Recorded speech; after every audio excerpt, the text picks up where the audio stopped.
Bom dia, meus queridos. Quarta-feira, vamos dando continuidade à introdução ao método teológico. Hoje nós vamos falar do teólogo e a palavra inspirada. Então, quem tiver interesse na matéria, do método teológico, é só ir no canal. O canal é Alice Bisca, dá o seu like, curta.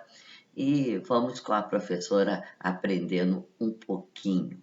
E não se esqueçam que na sexta-feira nós estamos falando, dando início ao candomblé na história das religiões, e o candomblé vai ser a última parte da história das religiões, depois eu vou passar para outro tema.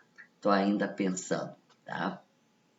Então, espero todos vocês no canal e não se esqueçam também, quem não adquiriu, adquirir a apostila, que assim você vai ficar com material, né? Um material muito importante, você guarda, porque se Deus quiser, em breve estamos voltando, né, às atividades a todo vapor dentro das nossas igrejas. E vamos ter, né, que formar o povo de Deus. Então, serve também para a formação do povo de Deus. Então, na segunda-feira, nós estamos falando sobre o curso Conhecendo a Bíblia, que também é muito interessante. Então, é um convite a todos vocês a participarem do canal. Vamos lá, meus queridos. Vamos falar do teólogo e a palavra inspirada. É uma doutrina fundamental da fé cristã. É de que o Espírito Santo falou por meio dos profetas. Está lá no Credo de Niceno. E de todos os livros bíblicos são inspirados por Deus. Tanto para quem crê como para o teólogo. Os livros da Escritura não são como qualquer outro livro, que eu estou aqui, que eu abro aqui na minha estante e leio. Seu texto vai ter a interação do Espírito Santo com a atividade de composição dos seus autores sagrados, o agiógrafo. Então, é o agiógrafo que vai ser inspirado para que forme o texto, né? O texto da Sagrada Escritura. Essa inspiração nós vemos também como carisma de comunicação. A fé na inspiração era de fato um aspecto totalmente natural da vida e da perspectiva das primeiras comunidades cristãs. A ela se faz alusão mais do que demonstrá-la, do que explicá-la. A gente vê isso muito bem no texto de 2 Pedro e também no texto de 2 Timóteo, no capítulo 3, versículo de 15 a 17. Para ver o contexto, é necessário apenas evocar a maneira pela qual Paulo concebera uma típica comunidade de crentes. Como era essa comunidade de crentes para Paulo?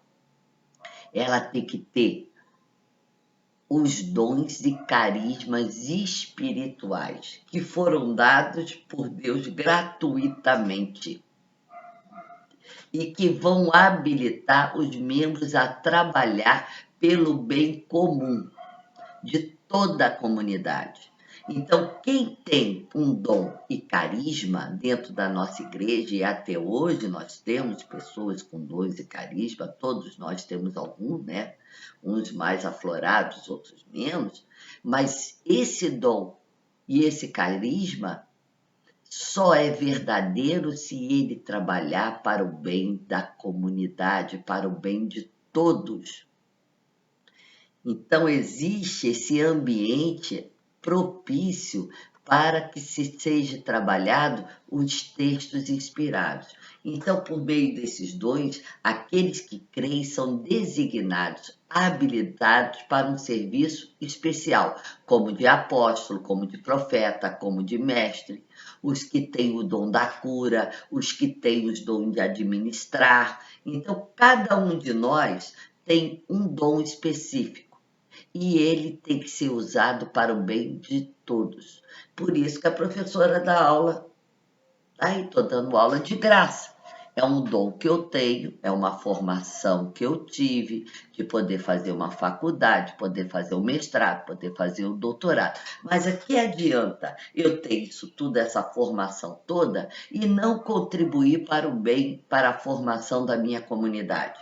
Então, eu faço isso há 20 anos, eu trabalho para a formação da comunidade. E com o evento da internet, a gente pode trabalhar, largar esse horizonte. E é isso que a professora faz, né? Paulo vai dizer que esses dons de serviço, diaconia quer dizer serviço, considerando como de forma derramado por Cristo glorificado sobre o corpo eclesial, sobre a igreja. Esse escritor fará o sugestivo acréscimo ao conjunto desses mistérios. Então, esses dons vão servir para aperfeiçoar os irmãos em vista do seu ministério, para edificar o corpo de Cristo. Isso está lá na carta aos Efésios, capítulo 4, versículo 7, depois versículo 11, até o versículo 12. Então, quando nós vamos tendo essa ideia, fica muito mais claro para quem é da igreja que se eu tenho um dom, se eu tenho carisma, esse dom, esse carisma vai servir para edificar a comunidade. Senão, não é um dom e carisma dado por Deus. Aí é outra coisa.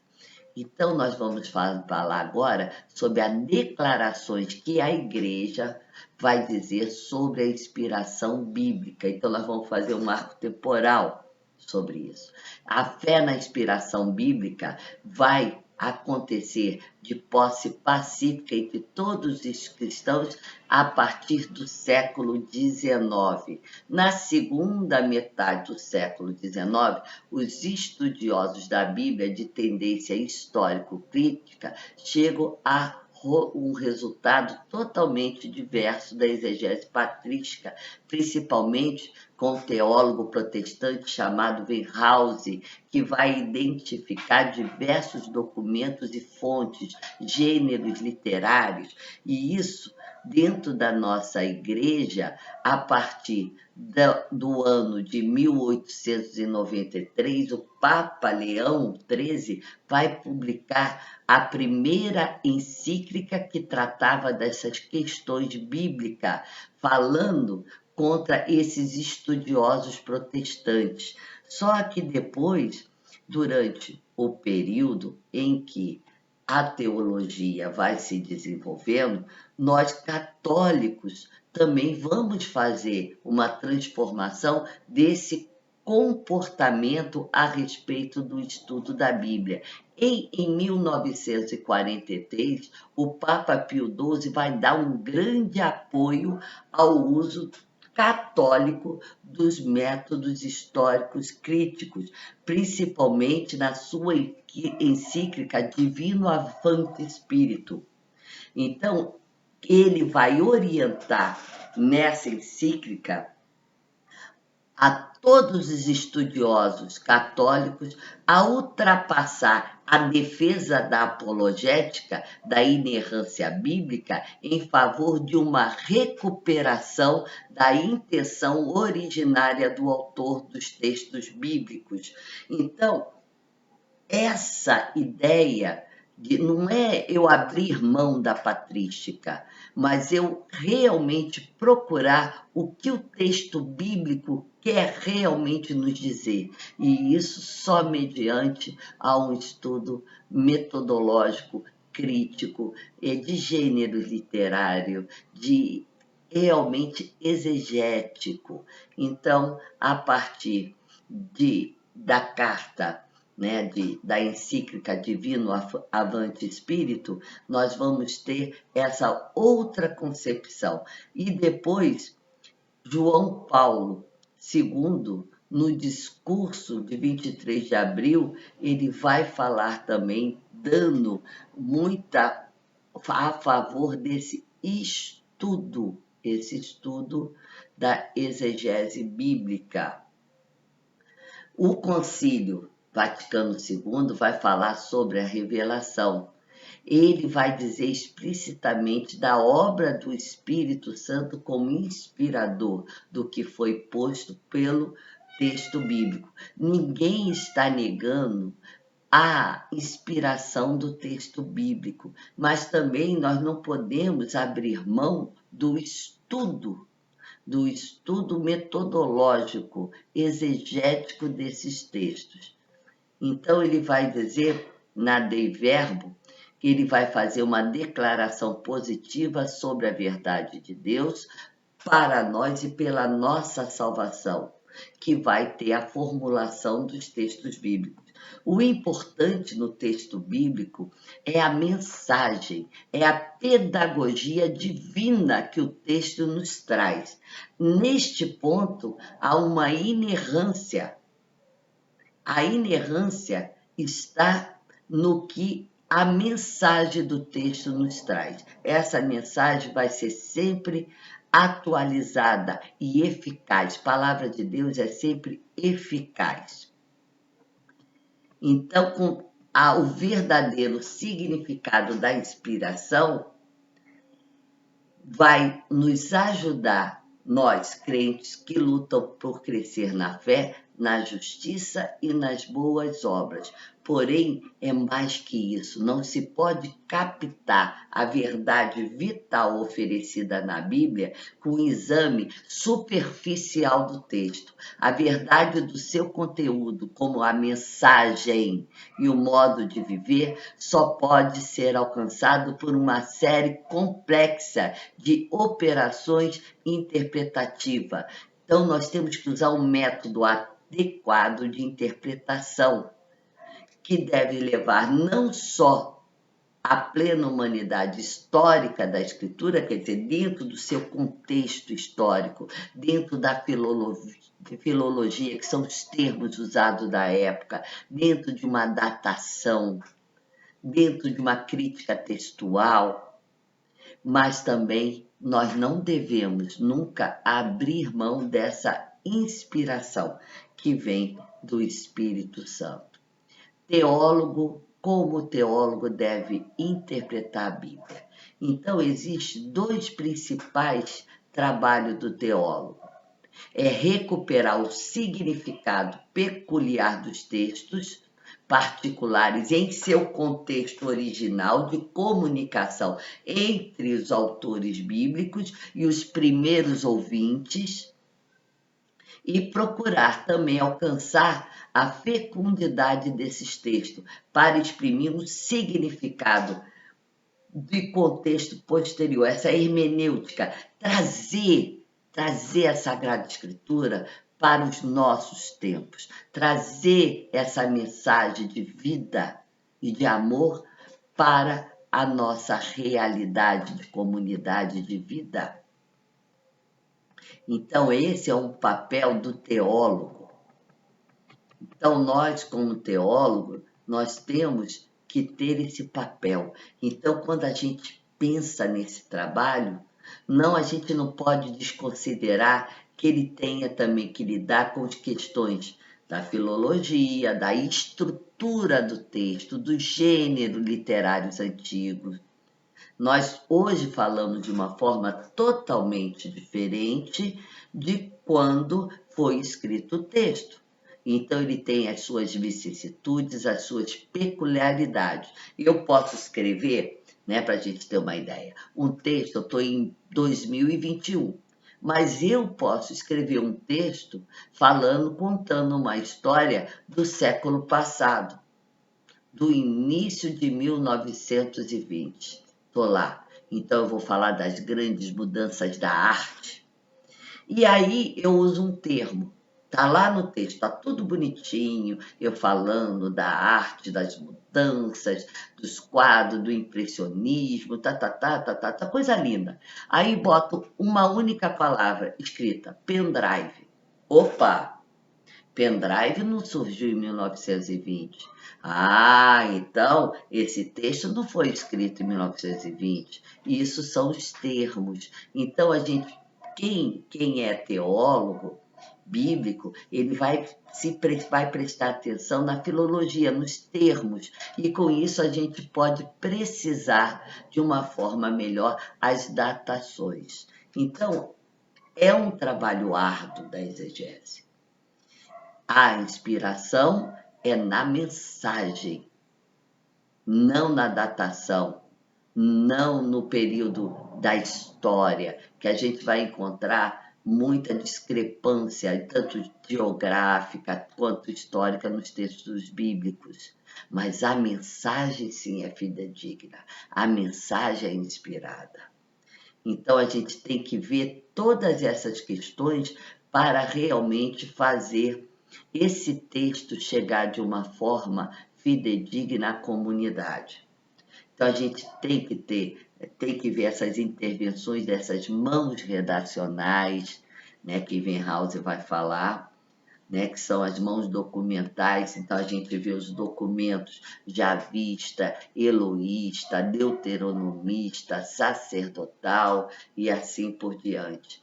Então, a teologia tende também a compreender essa fecundidade com que os textos bíblicos vão exprimir o significado mais profundo em contextos diferentes do seu ambiente original. Então, esse significado é o objetivo de compreendermos a Bíblia. E de dizer agora sobre a economia da nossa salvação, sendo um mundo realizado pela Trindade. Então, nós temos a ação trinitária no texto bíblico, para que nós possamos ter essa comunicação profícua entre Deus e a comunidade. Então, ler a Sagrada Escritura no Espírito é ler ela todo o conjunto canônico dos dois testamentos. Então, tem gente dentro da igreja que diz: não me interessa o Antigo, eu só leio o Evangelho. Errado. Porque se você não entender o Antigo, você não consegue compreender o Novo. Porque às vezes as pessoas esquecem, Jesus Cristo era judeu. Então, ele cumpre a lei judaica. Se você não entender a lei judaica, você não vai entender o momento em que Jesus está. Então, você tem que entender história, o domínio romano dentro da Judéia, os domínios que foram os gregos, os domínios assírios, domínios babilônicos, porque senão você não entende a história desse povo e, consequentemente, não vai entender o Novo Testamento. Então, a gente tem que entender esse conjunto dos dois testamentos. A gente tem que ter a fé na igreja como depositária. Nós temos que acrescentar um outro contexto. Nós temos que acrescentar essa hermenêutica da vida do cristão na experiência e levar cada um desses novos contextos, que cada um tem a sua particularidade, né? Por exemplo, o Brasil é totalmente diferente a região norte da região sul, então tem particularidades que isso o sacerdote, o pastor vai saber definir e trazer esse potencial dessa comunicação desse texto bíblico para a realidade da igreja. Então, é muito importante nós termos isso em mente. Então, na próxima semana, se Deus quiser, nós já vamos, eu acho que talvez terminar essa parte da introdução da metodologia do teológico, do método teológico. Então, eu quero agradecer a todos vocês a paciência, a dedicação e o carinho por essa professora. Um beijo grande. Ontem foi um calor danado no Rio de Janeiro e hoje já está, graças a Deus, um tempo mais fresquinho. Um beijo em todos vocês e uma semana rica do amor de Maria.